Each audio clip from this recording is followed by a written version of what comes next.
together stories of European Union citizens that live and work in a European Union country different from their own. These interviews are based, as I said earlier, in France, in Italy, and in Spain. So these are the three countries where these testimonies were collected. So we have over 90 hours of recorded material, so video material that has been transcribed. So as I said just last week, I think we have 9 seasons of freedom of movement that could be, just shown on Netflix maybe. So 9 seasons, which is a lot, I think. 10 episodes per season, by the way. So basically, what we wanted to do is to try to have conversations around the values of what it means to be a European Union citizen through the design of alternative educational approaches. We'll be talking about those later. And in a way to prevent racism and discrimination against immigrants or migrants and European Union citizens coming from other European Union countries, and in general to try to offer alternative and educational resources to fight racism and discrimination against the other. I mean, against people that come to our countries to live and work. Next slide, please. So basically, the origin of this project is, as you can imagine, is Brexit. What you can see there is just the front covers that European Union citizens and UK citizens had to check out every single morning when they went for, just for a pint of milk or for their lunch or breakfast or whatever. So every single day, there was this campaign against European Union citizens that were represented as people that stole jobs or grabbed jobs that belong to, in this case, UK or British citizens that, as you can read there, invaded one of the countries that was a member of the European Union. And in general, the European Union was represented as this kind of force that wanted to work against the interest of the UK. Again, imagine this every single morning, just for 8-9 years, right? So we wanted to offer alternative discourses to this mass media discourses that probably were funded by, who knows, probably economic interests behind Brexit and how the UK exited and left the European Union. Next slide, please. So the context for the project, the background for the project is a background where, believe it or not, we could witness how a campaign was orchestrated against some of the fundamental values of the European Union and the European Union Treaty, which is freedom of movement for citizens of the European Union. These are something that belongs, or can be found in the European Union Treaty, like freedom of movement, expression, freedom of assembly, freedom of religion, among others. So there is no way anyone can argue that freedom of expression, freedom of assembly, or religion, and so on, are fundamental rights of a democratic nation or a democratic space like the European Union. So this is the same, or the same can be said about freedom of movement, but also equality is another backbone of the second article of the European Union Treaty, and equality, among all citizens. Gender equality, of course, but in this case, just equality irrespective of your country of origin in the European Union. Next slide, please. I think I'm rushing a little bit, but I hope the message is clear. So basically, these rights, in very practical terms, means the right to live and to work and to study in a different country, also access social services and benefits. When we mean social services and benefits, we're talking about just just health services, for example, or unemployment benefits, of course, the right to enter the country, the right to leave the country, and the right to stay. Now, you can understand why some just probably economic interest and ideological forces were against these rights in the context of the UK back in the time of the Brexit referendum. Next slide, please. So we put together a corpus of citizens. Again, we're talking about 100 interviews that can be found on the website that I mentioned earlier, but they can also be checked out in the repository of the University of Murcia. We want to make sure that these interviews remain forever, whatever forever means, accessible to the general public and to researchers. So they can be checked both on the FOM.play.eu website, but also they can be found in the institutional repository of the University of Murcia. So what people can do in the website, in the FOM.play.eu, is they can view these interviews, they can search, they can download the transcriptions, and so on and so forth. And let me say that absolutely we met all the regulations that are stipulated in such cases. So every single citizen's right to remain anonymous or not to take part in these interviews was met, and all of them provided consent. Again, I am so grateful to these 100 citizens that gave this permission, that exposed themselves to talk about their journeys into, a different country in the European Union. Next slide, please. So just roughly speaking, we have a wealth of different nationalities represented in the corpus. We have around 30 nationalities. So we have the 27 EU nationalities, plus, for example, we have the UK. We also have Russians and people from Ukraine. Most of the citizens in the corpus are women. 60% of the testimonies come from women in the European Union. Next slide, please. This is their website. Next slide. Just to have access, you need to consent to the standard regulations in place. So you will have to sign up. All right. So the sign up process is very easy. Next slide. You need to select your level of access. You can access as a general user, which is fine for probably 95% of the people. Or if you are a researcher and you would like to be able to download some of the transcriptions, you can sign up as a researcher. Immediately you will be given access and you can start using the website. Next slide, please. So far, we have been disseminating this project in very different national events. This is the one in Laurentale, University Laurentale in Naples, in Italy. Next slide. This is an exhibition at the International Center for Photojournalism in Perpignan. This is a very interesting exhibition called Lives in Transit, European Union Citizens Across Europe, that was inaugurated by the French Minister of Culture. Next slide, please.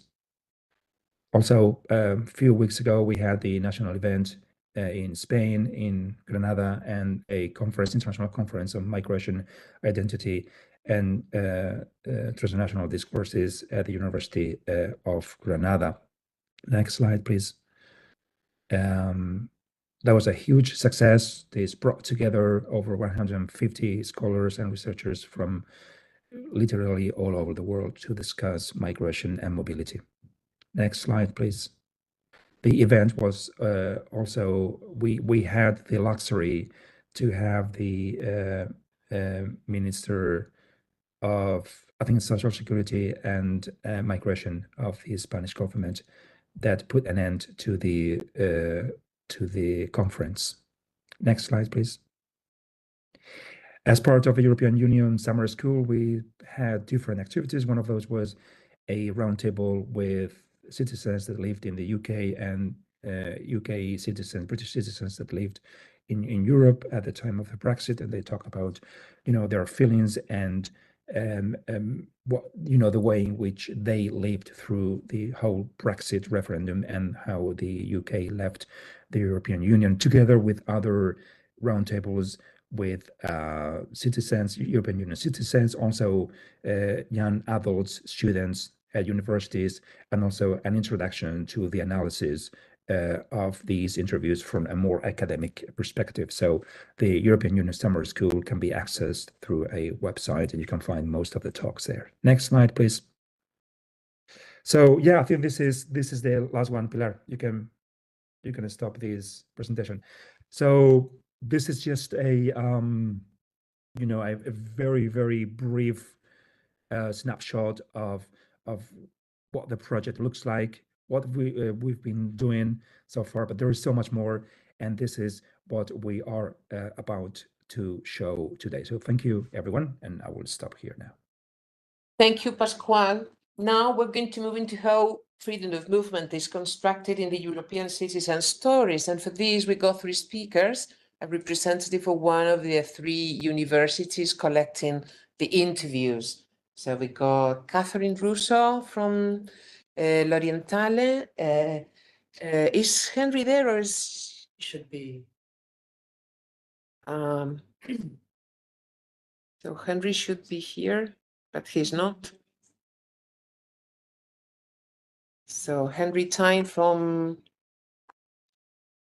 Perpignan and Maria Jose Marin from the University of Murcia, but Henry is not in the among the panelists.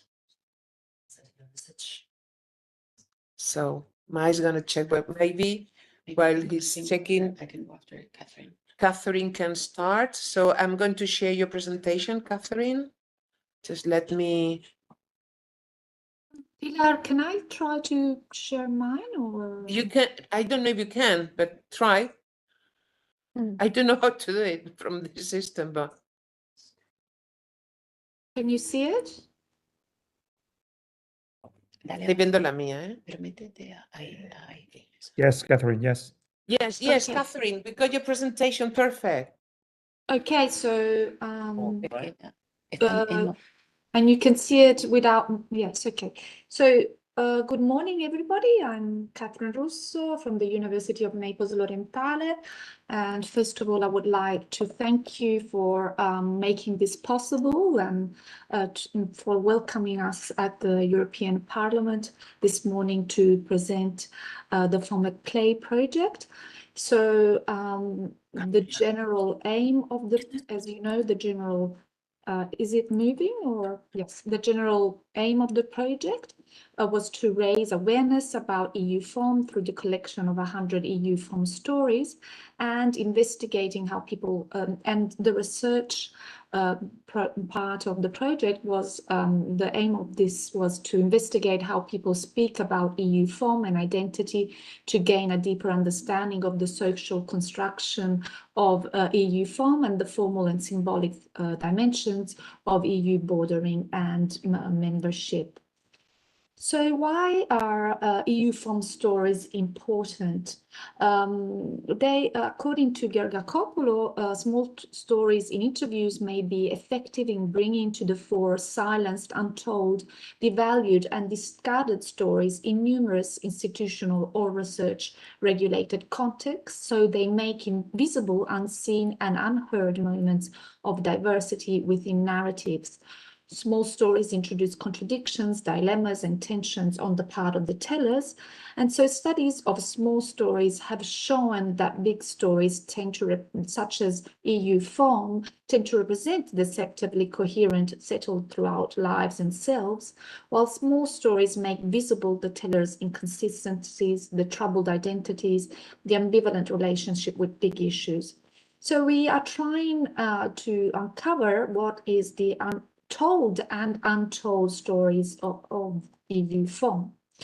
So the analysis of the European Union's policymaking and communication discourse is famously difficult due to the fluid and many-voiced articulation of its political space and representation. But we can say that EU FOM is one of the most defining and unifying principles of the EU. And this, you know, European identity, EU FOM, has arguably it's characterized by richness in diversity and a liberal stance on ethnic, linguistic, religious, and cultural plurality of European societies. Yet, EU public policies about FOM may or may not have an impact on the social construction of freedom of movement from below. As we already heard before, we have been witnessing the normalization of hard, soft discrimination in some news discourse outlets, xenophobic hate speech in social media and everyday discourse regarding, obviously, mobile subjects. And this may result in symbolic forms of bordering. So by this, we mean the exclusion of individuals or groups through symbolic means such as language, cultural symbols, or societal representations. So some of our research questions were to think about how EU mobile citizens in southern Italy speak about EU freedom of movement. How do they constructed in discourse? And is there discursive representation of EU freedom of movement influenced by formal and/or symbolic boundaries of belonging and exclusion? So this was, as you know, we collected more than 100 stories, and this is what the Italian part of the corpus looks like. It's we collected 38 interviews. They are semi-structured interviews, and they are, we devised some interview guidelines with predefined interview topics, which you can see here. So we, asked mobile subject about their family life, school and education, attitudes to other EU citizens, Brexit, and so on. And they were conducted both in presence and online. So the collection phase was May 2023, July 2024, and they were mainly, many of them were women, and that already tells us a lot about the reasons why people perhaps migrate. They're often migrating to the south of Italy, so to Naples, for affective reasons, but also, as you can see here, for work and education. They are the stories we collected are from people with high-skilled work and education, and like, for instance, chemistry, biology, statistics, diplomacy, education, and so on. And they come from different EU countries, such as Greece, Germany, France, Poland, Portugal, and so on. And we also wanted to hear some of the voices from countries bordering the EU. And so just some examples from EU stories. So how did they think about EU FOM? So of course, we have very different opinions. We should, think about EU FOM stories as unique, as very personal experiences, which depend on different variables. So the country of origin, gender, work, and so on, age, of course. But for instance, in this extract, we see Van Leon Lop, a Spanish language teacher from Spain, who is actually thinking about EU FOM as an unconditional right, but a right that is changing across generations. And he actually says that, asks the interviewer about this concept that is changing, and he says it's beautiful, but do younger generations realize that, about, how important this right is? So there is certainly a change in the perception of EU FOM. Here we see Christine Göken, a German language teacher from Germany, who defines EU FOM as the European dream, and that dream is, characterized by the possibility of working and traveling without having to plan my trip months in advance. So we are able to travel without any problems. We can actually. So just being able to decide, she says, whether I can move. And also, as stated in the beginning of this morning's meeting, we have a great opportunity. She is aware about the great opportunity that mobile subjects are giving to the economy, so the contribution, how they contribute to the economy. And also here, there are some instances in which mobile subjects are aware that EU FOM is a condition, an unconditional right, but it is exclusive and restricted to some. So here, Kirsten Thiel says it's a beautiful dream, but still limited.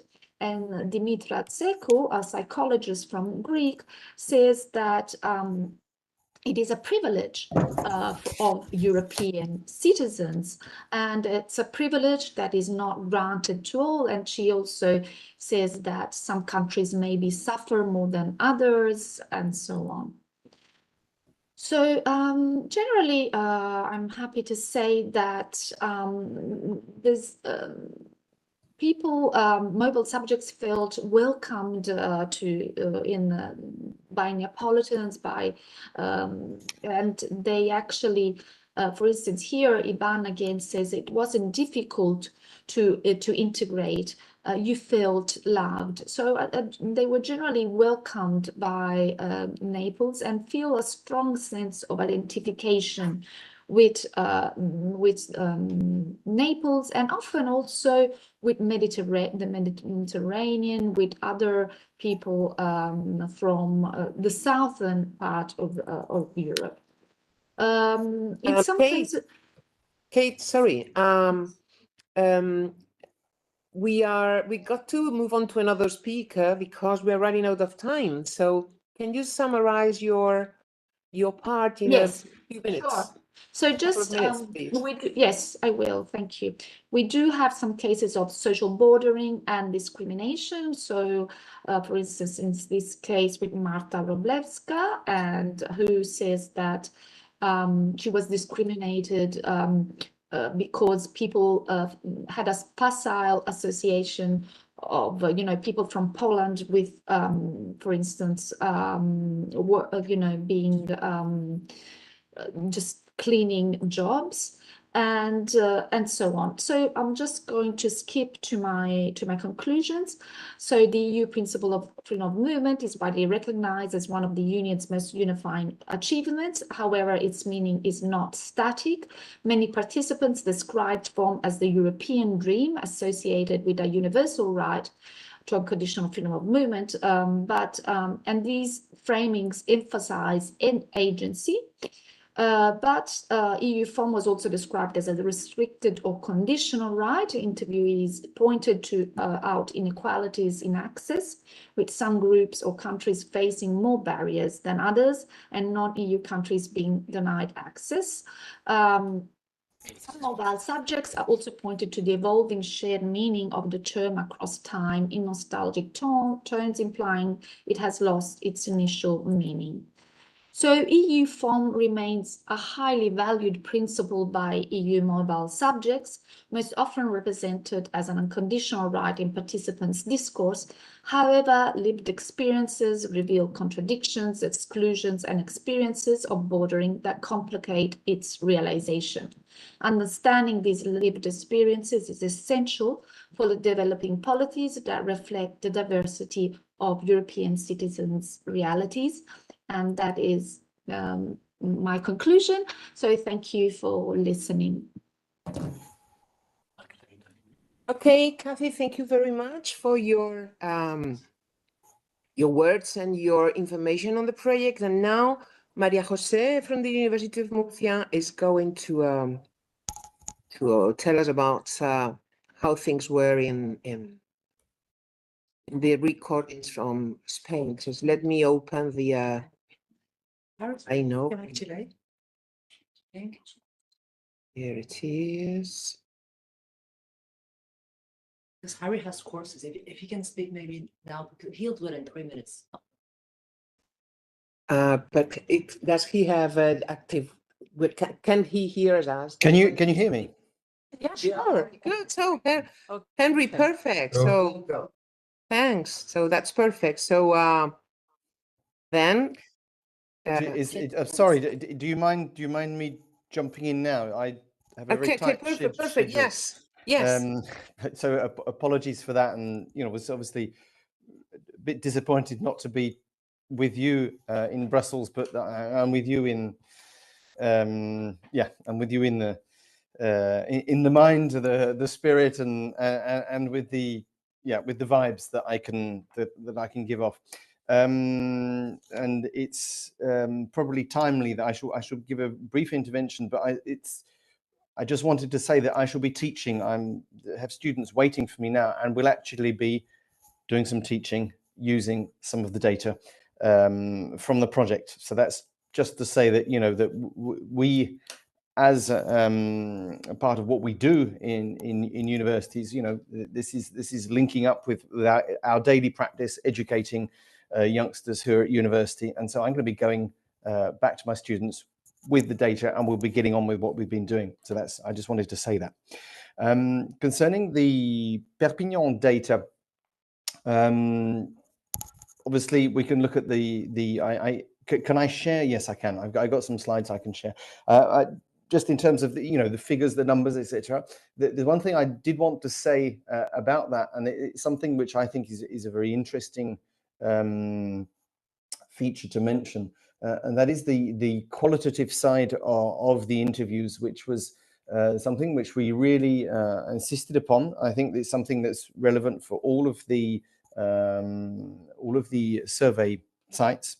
The fact that some interviews lasted a long time, and just on their own create quite outstanding, profound, touching testimonies. So that's something that's really an important thing to mention. That there, if you can imagine, there's sort of these wooden dolls where you have one inside another, and you can just imagine that when we take the whole data set apart and we get down to the individual data. Catherine was just talking about individuals talking about things. It's very interesting and important that we don't forget individuals and the qualitative side of what we bring to understanding questions of mobility and all these issues that go with it: identity, belonging, bordering, and all the rest of it. Now I'm just going to, I'd just like to share, presumably if I just share my screen, I can just pick up on what I want to share, right? Is that right? So can you share your screen, Henry? So Catherine is able to do it. Can you see my screen? Yes. Yeah. Yes. Can you see that? Can you see something with lots of French? The keywords, yeah. Okay, good. Yeah. Okay. So my first thing I wanted to just mention is something that we've been actually quite interested in our data, and we're also interested in the whole data set, and that is combining let's just say basic methods from corpus linguistics with the critical discourse approach. One thing that we find is that when we bring together different people, different lives, different stories, different routes, different mobilities, and we look at keenness in the things that they're saying, we find there's a whole depth of issues that lurk behind these things. When we look down here, this is 31 participants here. We have clinic, we have the name of a person, we have the word Brexit. Okay, it's what we wanted. We have university, we have a director or patron. We're here, we have caravan, we have music, conservatoire, and all the rest of it. So what's interesting about these keywords that we find is that looking at how they fit into the different, let's say, the different understandings we have of how people relate to the issues around their movement, we have words that relate to their everyday lives. And that's something that perhaps maybe we don't always put forward. It's probably something that's maybe a little bit, when we're doing data analysis, that we're not always good at sort of linking up with the fact that we are dealing with whole people with whole lives, and their whole lives are actually very interesting, with very interesting themes and things that relate to the various issues that we might find from a more technical point of view, that is, issues relating to identity, to bordering, and to otherness and empathy and all these other things. So that's something I really would like to insist upon, the fact that the way these different features that we saw, for example, that Catherine was talking about here and that others will be talking about, the way these things all fit together, actually fit together around everyday life experiences, some of which may be over very short time spans, and some of which may go back a long time and be quite long time spans. So I'm going to stop sharing here, and I shall. Did I stop? Can you not? Is it no longer shared? Okay. Yeah. Okay. And I shall go on to my next share, and then I shall sum up. My next share is so. Can you see my screen or not? Not yet. Not yet. Yeah. Now can you see it? No. No. No, it's exciting, isn't it? This is good fun. Right. Yeah, So go much for it. fun Now to- you can see it. I'm sure you can. Yeah. No. Oh, We can see it. Can see now. Okay, great. Yeah, so I won't put it up like that. So my first point was looking at how everyday real life words experiences that may be very different from one person to another can all come together to help us to look at the common themes. That was my main thing that I wanted to say about these very different stories we have in the French data, and Maï will be able to fill you in with more quantitative information concerning the French data. The next thing I want to look at is something we've focused on very much, and we want to push on to the wider data set, and that we're very keen to display today and in obviously in any future activities, is the meaningfulness of our data for any area of outreach that involves linking up with people and helping them to understand, let's just say, how the data can touch them and influence them and help them move on. And in particular, we've worked with school children and with teachers. And there's just 2 slides here. They're in French. If you're not good at French, I'm very sorry. We'll just have to, well, I'm sure we can just about do that. So here we have we have interviews with student teachers who are talking about their understanding of having worked with the data and how the data helps them to understand things in the way people relate to these different concepts. And here we have a whole that I've just encircled here. Here we have data helping people to understand how borders exist in other people's lives, helping how we understand language, and helping us understand how people relate to things. So this whole idea of the data having a sort of a life beyond its research, core research concerns here, that's very important. And here we have direct evidence of this, working with trainee teachers who directly have gone in and have been able to understand what the data is doing to them. So I've got a second slide that just gives these same things. Here we have it still understanding people's needs, understanding people's fears, objections, demands, surprises, and what have you. So to sum up, I shall stop sharing and I shall smile at you from my office before I go to see my students. And I will say one thing that the take-home message for us is very much a feeling of empathy, okay? And this empathy is not only shown in participants and their discourses, but it's also shown indirectly. People engaging with our data display empathy. And I think that is one very important take-home message. So there we go. That's all for now. Thank you very much, Henry. And now is the turn for Maria Jose. I'm going to open your presentation, Maria Jose. Can I This see should the be- computer over there? Yeah. So here you are.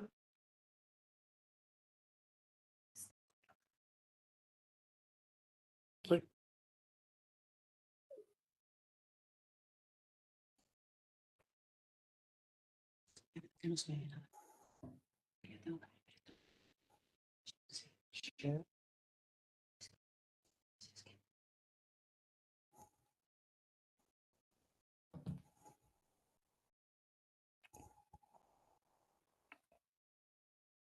Okay, right. So can you hear me well? Yeah, Anyway, the micro's here. yeah, mic is there. Okay, so there's no image here. I don't know why. So, Okay. Y no se ve, ¿por qué no se ve? No se me ve hablando ahí en la. No, a mí. O sea, bueno. Ah, Claro. Sí, sí, sí, se ve, pero no. Vale. Okay. tiene que estar activo, o sea, que esté. Entonces, Yes. Yeah, the mic is on, everything's, yeah, okay.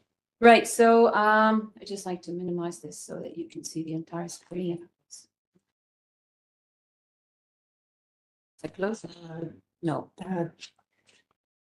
Anyway, right, okay, so this is what I'm going to do. Yeah, I tried to close that, but if I close it, I may cause trouble. So hide window, yes. Perfect, right. Okay, so yeah, well, hi, everybody. I'm here today to present the studies that we have done at the University of Murcia. So I'll be putting together the study of the German, Italian, and Romanian citizen interviews, right? So that's what I'm going to talk about today. And this work was carried out by the Murcia team, as I said. So this Pascual Paredes in it, you know him, Pilar Aguado, Patricia Santiago is not with us here today, and myself. So very briefly, Pascual has already spoken about this, so I'll be very quick about this. So we have focused on the corpus of interviews that were conducted with citizens who live in Spain, specifically Romanian, Italian, and German. So the study was, as I said, two separate studies. On the one hand, the Romanians, on the other hand, Germans and Italians. So I'll not pay too much attention to this, because this is a little bit technical. So basically the methodology revolves around the principles of corpus-assisted studies. And it's also informed by the FOM Play conceptualization of freedom of movement that Catherine Russo has already spoken about extensively. So we have a lot of information. And so what we did was carrying out an automatic analysis using software and processing the texts of the transcriptions of the interviews that I referred to. And we focused on keywords, colloquies, and concordances, which, sorry, I'll show here, right? So and what I'm referring to specifically is to this that we can see here. So very briefly, we all know what keywords are. They are words which are statistically relevant in a collection of texts when compared with another collection of texts, right? Two corpora. So our interviews against, for example, a big corpus of news texts, right? So what they do is that they point at the topicality of the aboutness of the text. So we can get to know what a bunch of texts are about by looking at keywords, right? So you have like, this is what you get, this is the output list. And then the colloquies are those words which co-occur with keywords throughout the corpus. And they also help explore the context of usage of the keywords. So these concordances are the context of usage. So the software also allows us not only to obtain the colloquies, which are extracted automatically, but also to explore, to examine the context of usage. So this is how the analysis was carried out. So I'll begin by looking at the results of the study on Germans and Italians. So what we did was that we grouped together the keywords into thematic areas. So this is what we came up with. We had, for example, a large group of terms referring to bureaucracy, also to studies, to European identity and mobility, also to national identity, to work and economy, place names and locations, appraisal, family, friends, and life choices. So those are the major categories that we distinguished amongst the keywords that were identified. right? So we selected 3. We focused on 3, which were more relevant because of different reasons. Basically, the criteria were as objective as possible. We focused on their keenness average, how key they were, also the average frequency of the terms comprised in the category, and the percentage of terms included in them, basically, because the texts were pretty short. So the larger the amount of terms in the category, the easier it would be to explore the context, because there would be more evidence more evidence could be found within them.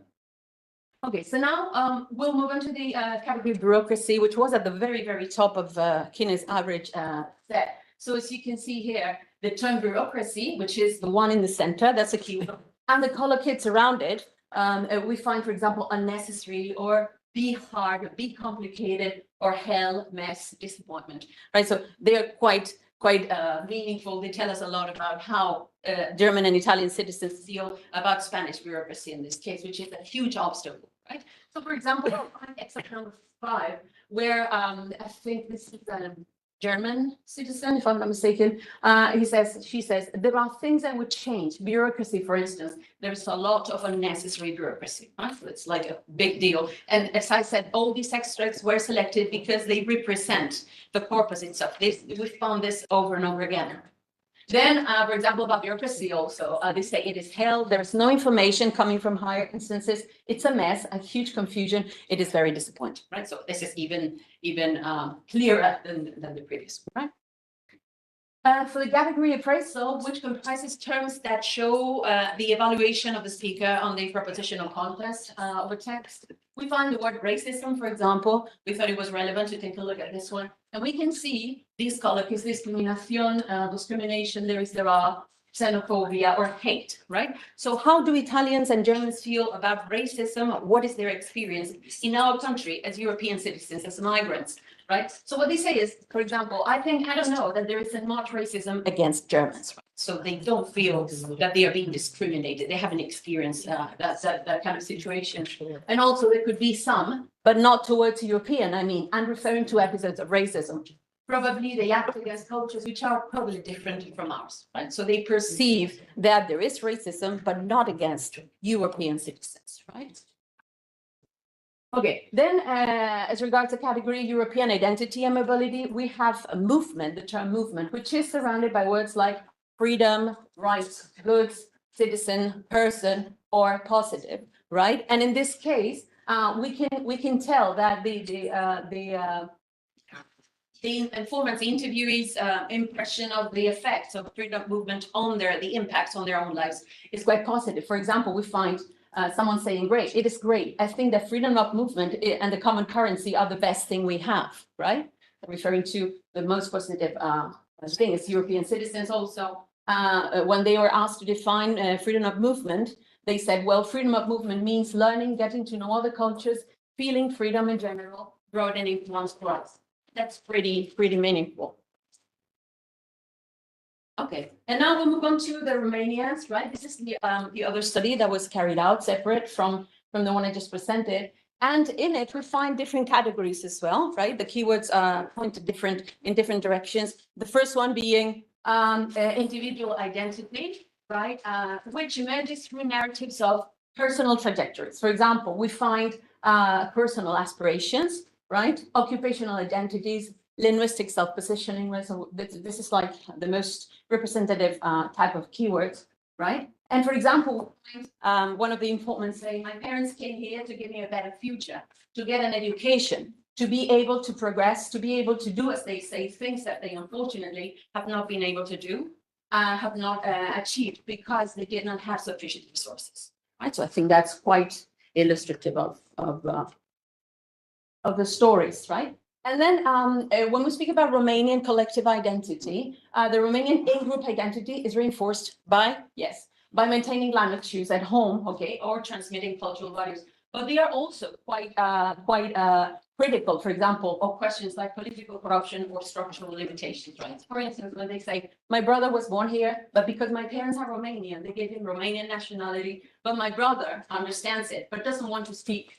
And my parents basically speak Spanish and I speak Romanian with Romanian people, but with customers who come to me, I speak Spanish like you would with anyone else. So we can see there's a stigma in using the mother tongue as opposed to other citizens, Italians or Germans, who never mentioned this issue.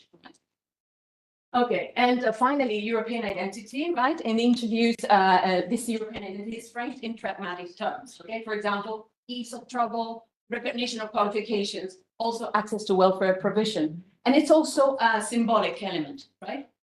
But their trust in European institutions varies. They often see it as a positive outcome of integration. But Romanian citizens also attest episodes of racism. And this is the last quote, right? We have what happened to my mother when they told her that I'm Romanian, or when they call you a Romanian whore, right? That's pretty strong. Go back to your country. You don't belong here. When you have an argument or a conflict with someone, for example, me at work, yes, in the bar and stuff, they've said things to me like, you don't know anything, go back to your country. So there's a huge contrast between the experiences lived by Romanian citizens, as opposed, who are European citizens as well, as opposed to the Germans or the Italians, right? And actually, when they were asked in the interviews, do you think there are first class and second class European citizens?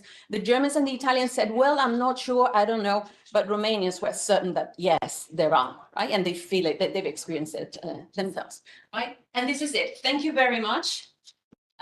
This is a team, right? So thank you very much for your attention. We'll be pleased to answer any questions at the end. Now we're going to move on to another interesting part of this project. And this is the impact of Brexit on the European Union and the UK citizens. And we got Elena Remigi from In Limbo Brexit, who is going to present a view and faith. Okay, so I'm going to open the presentation as well. And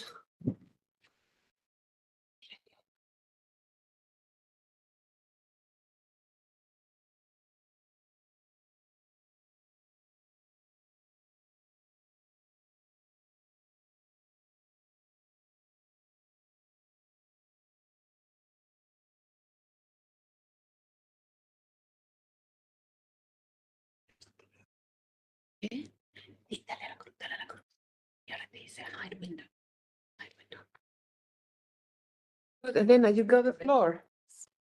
So good morning. My name is Elena Remigi. I'm the founder and director of In Limbo, a not-for-profit organization in the aftermath of the 2016 Brexit referendum, with the aim of giving a voice to EU citizens in the UK and UK citizens in the EU who haven't been able to express their views, as most of us weren't allowed to vote. Exactly 7 years ago, I was in the same building with my In Limbo group, another group of Britons who had worked with us, to speak about the human cost of Brexit and share some touching testimonies we had collected in our not-for-profit books. I have got one here, In Limbo and In Limbo 2, on how Brexit had deeply affected the lives of citizens. So today I'm honored to be here, to return here as a partner to this wonderful project, which has European citizens and freedom of movement at its heart, something that I, as an EU citizen, deeply value, as with Brexit we experienced what leaving the EU, as well as losing freedom of movement, means. When our project started in March 2017, many politicians and the press seemed only concerned about showing the economic effects of Brexit. We instead wanted to highlight the human impact of it, in the belief that people are not only numbers or statistics, but individuals with a story to share. The stories we collected, not articles written in the third person, we wanted to let the public and politicians know how deeply Brexit had affected us since the referendum campaign, when we began to notice a change in the narrative.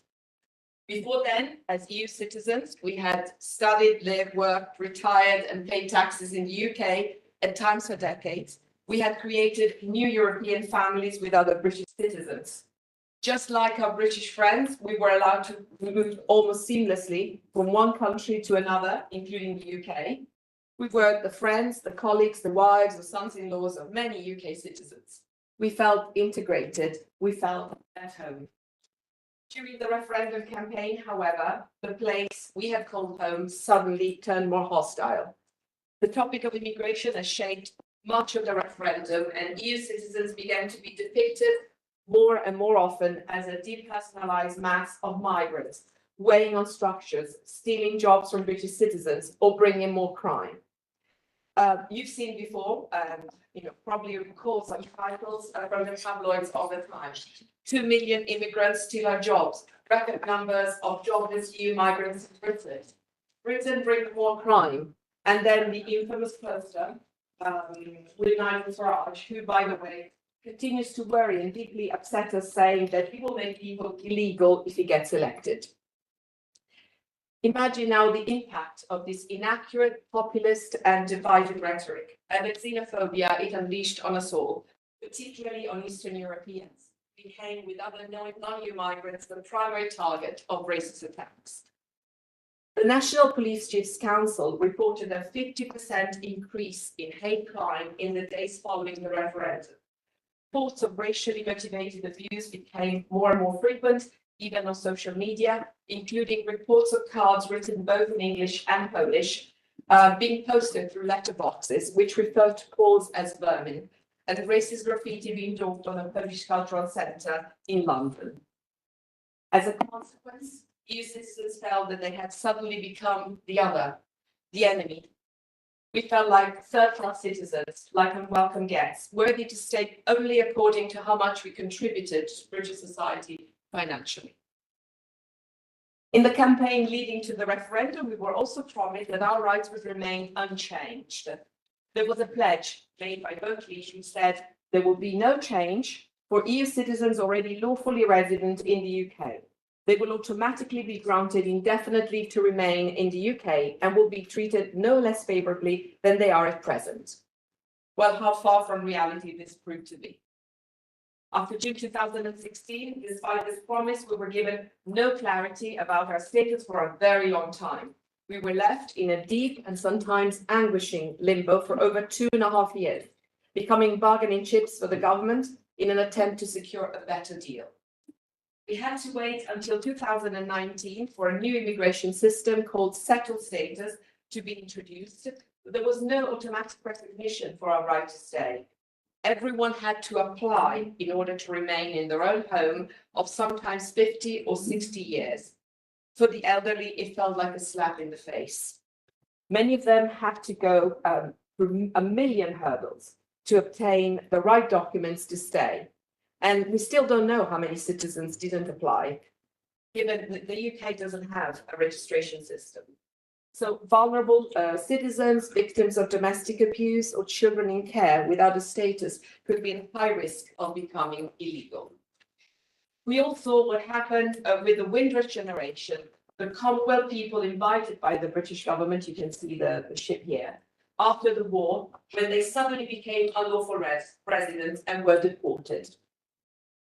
With settled status being a digital-only status, the lack of physical proof has often caused difficulties or discrimination when someone needs to prove one status at the hospital, airport, or applies for a job or a mortgage. So as you can imagine, our sense of home and belonging was shattered by all this. Ulof from the Netherlands describes it with these words. I now live in a country which officially does not have my interests at heart. The government has decided to use my presence in the UK as a means to negotiate a better deal. Let's get this straight. From today, I'm a piece of bargaining fodder, not a person made of flesh and bone, not alive entrenched in the tapestry of this country for over 32 years. Yesterday, I called this country home. Home is about respect, about belonging, about feeling safe and valued, about being 100% welcome. But today, I don't feel well. I've been stabbed in the back, lied to, and lied about. Thanks for asking, but no, I don't feel safe or valued anymore. I won't be able to call this country home again. It's a broken home, and it's breaking my heart. From today, it's just a place I live in. I'm only passing through. And Mariano from Spain adds, I, citizen of Europe, my wings clipped, my dreams shattered, my freedom chained, the result of a mad referendum in which I wasn't given a voice. I feel rather lost. I no longer belong. EU citizens felt used, devalued, and then discarded. In a poignant poem titled Us and You, Saskia from the Netherlands described it like this. We want to be rid of people like you, just like you, but not you. You can stay, your furniture, you're most welcome here. We want to be rid of people like you, just like you, but not you. You can pick my fruit, you can pour my coffee, you can care for my mum. We want to be rid of people like you, just like you, but not you. So I will buy us a proper pint to celebrate our post-friendship. Can't you reach a state of post-hurt? So the language about us and around us had changed. And we went from being called bargaining chips by the Tories to citizens of nowhere and queue jumpers by Theresa May, to being told by Boris Johnson that EU citizens have considered Britain their home for too long. Words matter and deeply impact us. We asked a group of more than 1,000 people to describe how they felt. And the most frequent adjective used was betrayed, followed by angry, worried, sad, disappointed.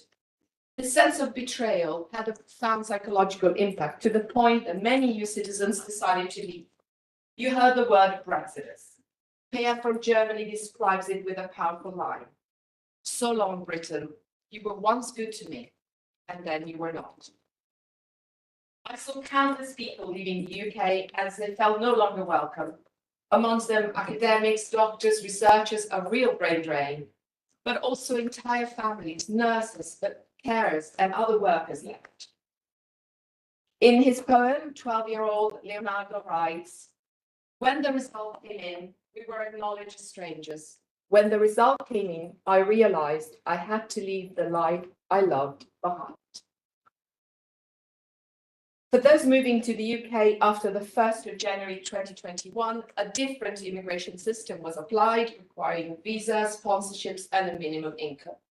This drastically reduced the number of EU citizens who would have chosen the UK as their destination to move for work, and had a major impact on the economy, with many sectors from agriculture to hospitality struggling to find seasonal workers to fill the gaps. Living in the UK also meant much higher university fees for students coming from the EU, who had often opted for other destinations, whilst young Britons lost their freedom of movement. Now, I'm glad that a new youth mobility scheme will be introduced, but still, these young people will have fewer rights and opportunities than their parents. So long for global Britain. On the other side of the channel, Britons, who weren't in many cases allowed to cast a vote, were used as political pawns to get a better deal. As a consequence, they were left, like us, feeling disenfranchised, abandoned, betrayed, and in limbo, not knowing what their fate would be. Like EU citizens in the UK, British families abroad were torn when a relative in the UK voted leave, for instance, as it impacted them directly. This is why we decided to tell their stories too, stories of mobile people. 2/3 of Britain living in the EU are of working age, of researchers, of young students who, like us, had moved to find a job, for love of the country or of someone, and who had now lost freedom of movement except for the last country they resided in. And this was particularly problematic for cross-border workers and those who are highly mobile, like UK scientists working across Europe, for whom Brexit was devastating. I'll never forget a testimony of a UK astrophysicist working in the Netherlands, where you can't have dual nationality unless you're married to a Dutch. In order not to lose her European citizenship, Anna Watts and her husband decided to renounce their British citizenship and get a Dutch one. Dr. Watts writes, my friend asked me if I find this upsetting. In some ways, yes. I will always take milk in my tea and form an orderly queue. But in other ways, no. I'm a European scientist. My life and work have been immeasurably enriched by the chance to move freely across the continent. Denying my children the opportunity I have been given, it's not an option. Testimonies such as this one are a stark warning and a reminder of how precious our European identity and freedom of movement are.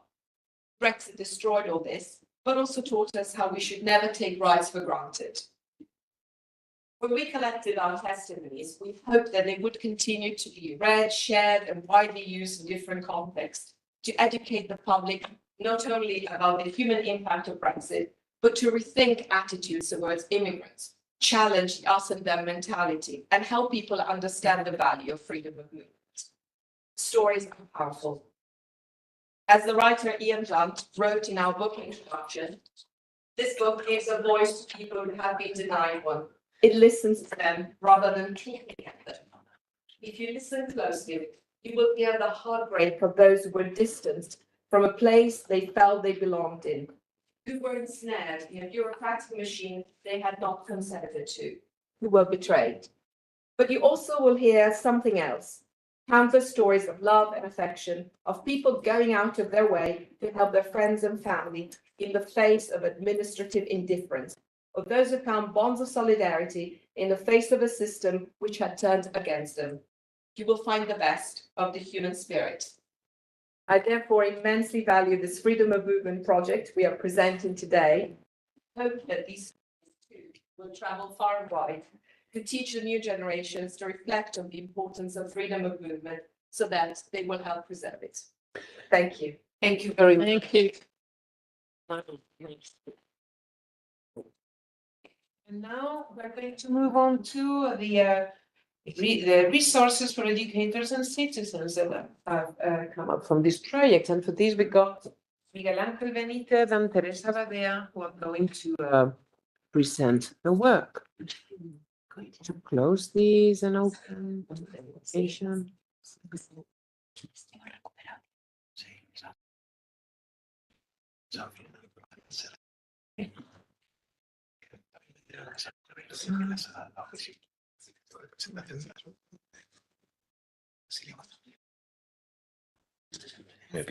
Yo llevo temas de construcción, o sea, sí, en fin, fue así.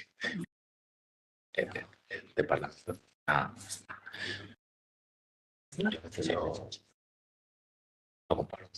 Mi tema. Sí. Pero a veces significa una comisión. Y intervenir de vivienda. Entonces, a la misma vez están las comisiones debatiendo y el resto de cosas presentando cosas. Sí, sí. Y esto.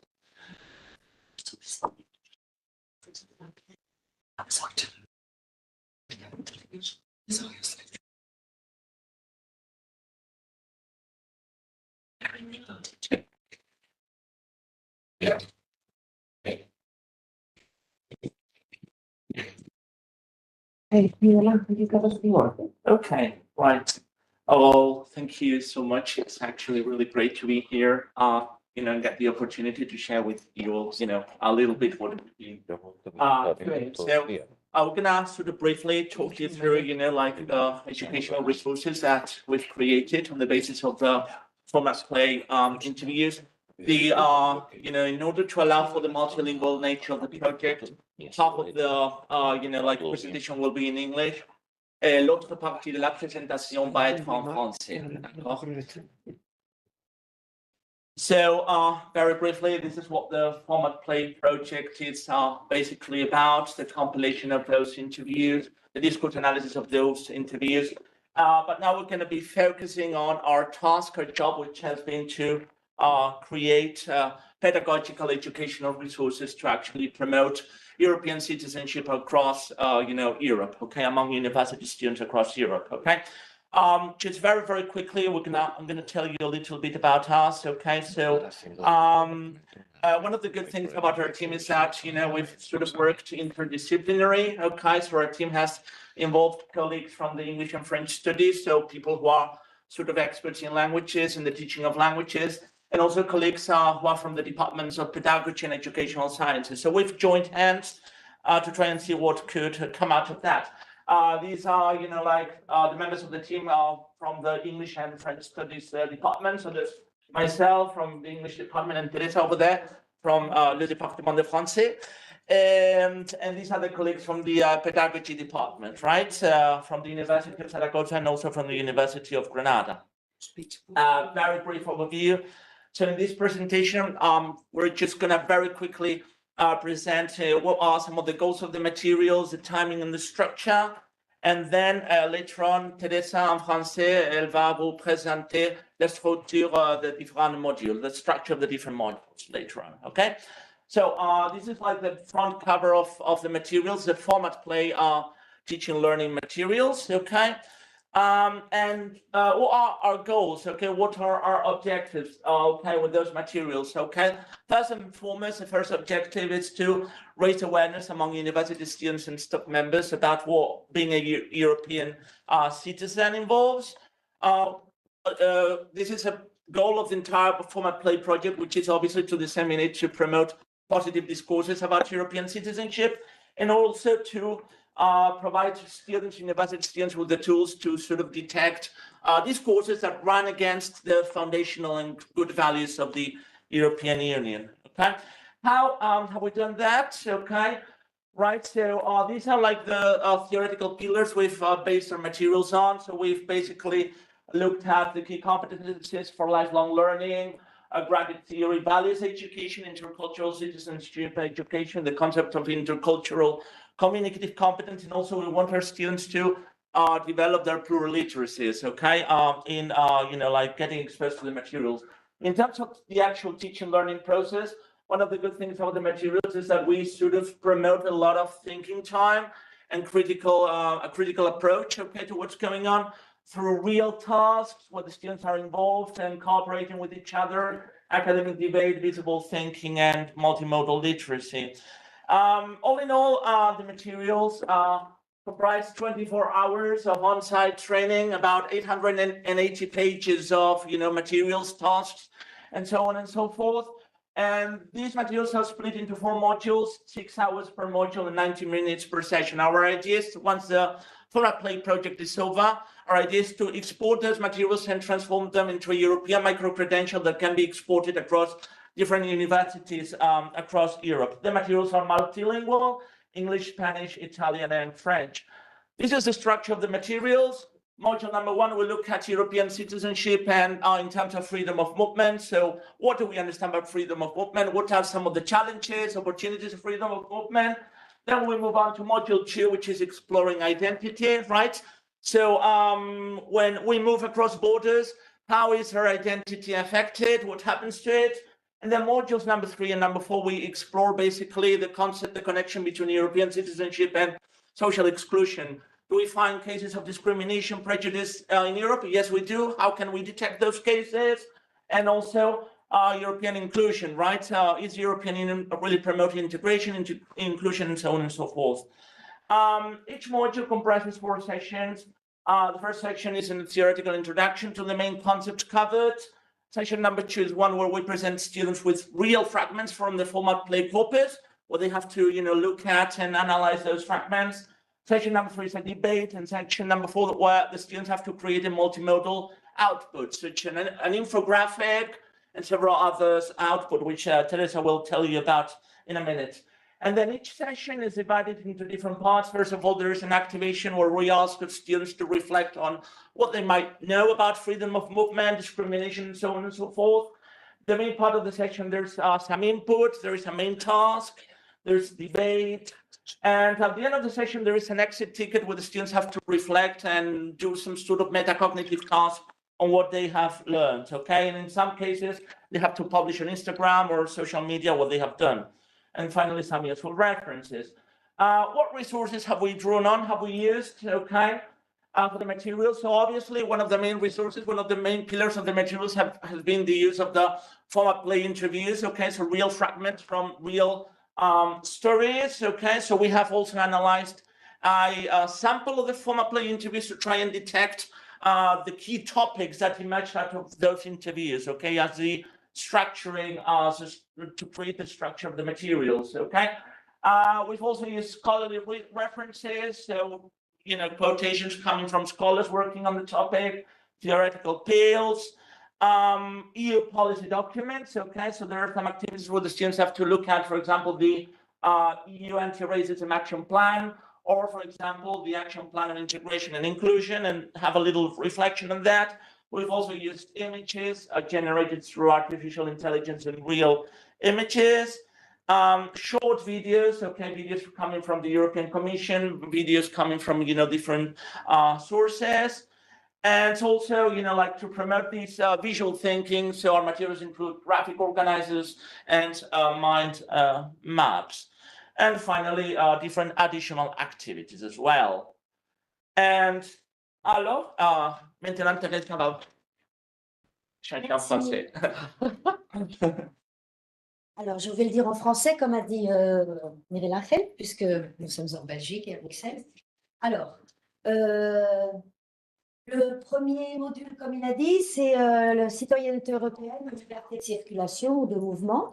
Alors, les résultats d'apprentissage, comme ce sont des activités pour les étudiants, ils doivent être conscients du concept multiforme de la liberté de mouvement au sein de l'Union européenne, ses implications, les valeurs européennes.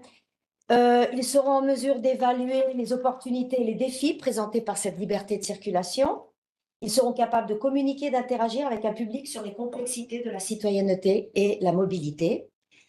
Le module avec les différentes sessions ou séances. La première session, qu'est-ce que la liberté de circulation en Europe, c'est-à-dire tout le discours sur la liberté de mouvement. La deuxième séance, l'analyse des entrevues, que nous racontent les vraies histoires de vie à propos des avantages et des défis sur la liberté de circulation. La troisième séance, c'est le débat, toujours. Alors là, c'est cette liberté de circulation renforce ou affaiblit la citoyenneté européenne. Et finalement, la dernière séance, qui est toujours la production multimodale, c'est-à-dire poster l'Europe, votre voix sur la liberté de circulation. Alors, les étudiants devront faire un fil de discussion sur les réseaux sociaux. Ce sont des exemples d'activités qu'on n'a pas le temps d'expliquer, sont très intéressantes, mais on a 6 minutes. Ensuite, le deuxième module, citoyenneté européenne et identité. Alors, les résultats d'apprentissage seront, ils devront réfléchir. Et la batterie, on a fait la batterie. Ils devront réfléchir sur le sentiment d'appartenance aux différentes communautés. Ils vont identifier les avantages associés à la citoyenneté européenne. Ils vont prendre conscience de la construction de l'Europe et assumer l'engagement civique et la responsabilité avec le plan d'action de l'Union européenne contre le racisme 2020-2025. Et ils seront capables de comprendre et d'expliquer les théories sur la construction identitaire. Les différents modules, alors le premier toujours plus théorique. Qu'est-ce que l'identité pour vous? Avec des concepts. La deuxième session, à quoi ressemble l'identité européenne, c'est-à-dire avec les entrevues, les analyses d'entrevues. La troisième séance, et si je ne suis plus européen, avantage ou pas en ce qui concerne l'identité. Et la dernière séance, la production des étudiants, les valeurs européennes en clé de sol, c'est-à-dire ils doivent mettre des paroles à l'hymne de l'Europe. C'est une activité qu'ils font dernière séance, quelques exemples de ces activités. Le troisième module, citoyenneté européenne et exclusion sociale. Alors, les résultats d'apprentissage, ils seront conscients des multiples couches que comporte le concept de citoyen européen et les diverses façons dont les citoyens européens peuvent se sentir exclus ou discriminés. Ils vont identifier les inégalités de pouvoir, les préjugés, la discrimination à travers des textes, des discours de vie de citoyens, des images, des discours politiques aussi. Et ils seront aussi en mesure de créer et de publier une infographie pour sensibiliser d'autres jeunes au besoin d'être proactifs et de combattre la discrimination. En ce qui concerne les modules, la première séance, faisons face à l'exclusion sociale, conceptualisation et théorie. La deuxième séance, sommes-nous tous égaux? Alors là, nous allons analyser les entrevues. Ce n'est pas toujours le cas. Pas tous les citoyens européens sont égaux. La troisième séance, Nation européenne et migration, opportunités ou menaces. La troisième séance, c'est toujours le débat. Alors, ils vont débattre, un débat académique, structuré. Et la dernière séance, détails et actions spécifiques pertinentes. Les étudiants devront faire une infographie qui recueille 10 actions et mesures pour combattre la discrimination. Quelques exemples d'activités. Le quatrième module, citoyenneté européenne et inclusion. Nous terminons avec l'inclusion, qui est ce qui nous intéresse dans notre formation. Alors, les étudiants pourront identifier et réfléchir, sur des connaissances préalables, des impressions, des préjugés concernant l'inclusion des migrants. Ils seront capables de comprendre, d'expliquer les principes du plan d'action de l'Union européenne sur l'intégration et l'inclusion. Nous ne l'analysons pas tout complet, seulement quelques chapitres qui nous intéressent. Et ensuite, ils vont pouvoir développer une argumentation critique en analysant les questions et les politiques sur l'inclusion de l'Europe, en Europe, pardon, et ils feront une campagne de sensibilisation pour l'intégration, pour promouvoir l'intégration. Alors, les séances, la première séance, premier pas vers l'inclusion, concept et théorie. La deuxième séance, des voies pour l'inclusion, c'est-à-dire où nous avons, en analysant les entrevues, où nous avons vu cette inclusion à travers leur expérience. La troisième séance, l'inclusion en Europe, c'est le débat. C'est une utopie ou une réalité? Alors, les étudiants vont débattre à ce sujet. Et la quatrième séance, promouvoir l'inclusion, les étudiants vont devoir faire une affiche pour une campagne publicitaire sur l'inclusion. Et encore une fois, quelques exemples de ces activités. Et merci de votre attention. Voilà. Thank you very much. Thank you very much. Okay, so we're running out of time because at 11 this should be over, and I'm going to give Pascual the floor so as to in a way close this event. Great, Pilar, Okay, can you Pascual. share the second screen? presentation? I'll try, but So at my 11 presentation. at 11 we will be over. Okay. Okay. Let me see the presentation is. Name is FOM Play Resources. Yeah, I know, but I got to just find out where it is. This is gonna be It was in the flying over this one. esto es en el pendrive, ¿dónde estaba? Remarks. Espérate que el pendrive se ha desconectado y se ha vuelto a conectar, pero no sé cuál es el pendrive. Uno que lleva solo la carpeta de. No sé. Presentación FOM Play Brussels. Resources. Okay. Resources, yes.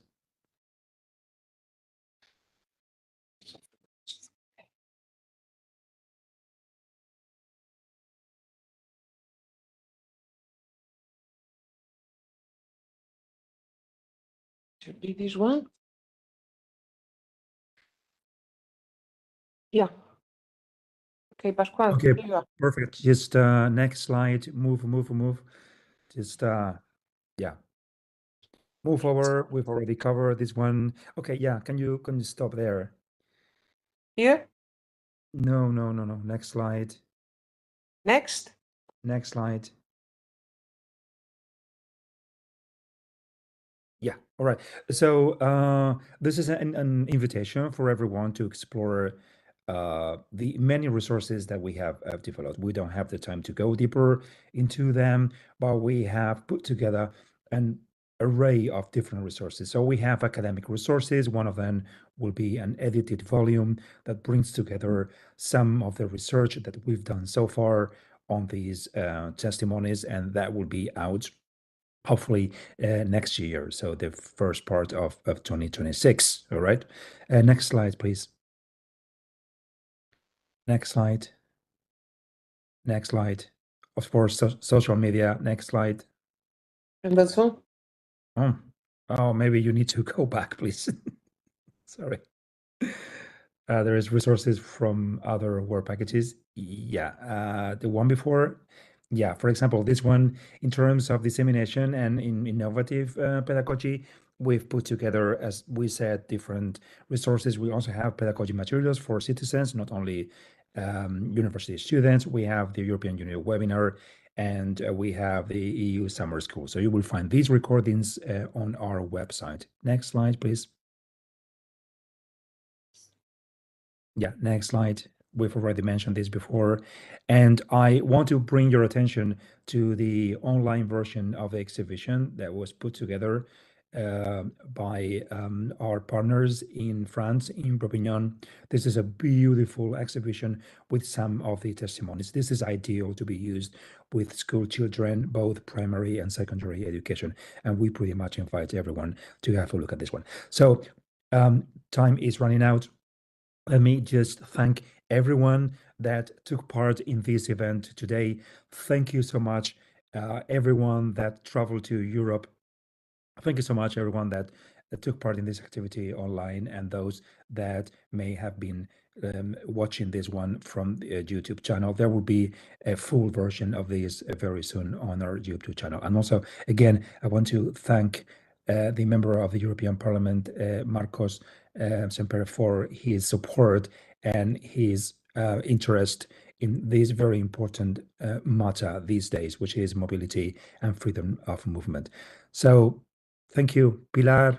You've been chairing this in a fantastic way. Everyone, thank you so much.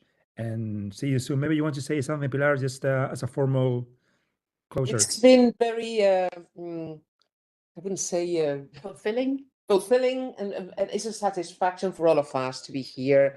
So, and we should be proud of what we have done. Yeah, I think that we deserve it, so we should be proud. Thank you very much for counting on us, Pascual. And let's try and deal with another project and come back. Okay? So thank you very much, everybody here and everybody on the internet. Thank you so much, everyone. See you soon. Okay, estamos. We're done. Yes. No, pero si las prisas han sido por la conexión del principio. Sí.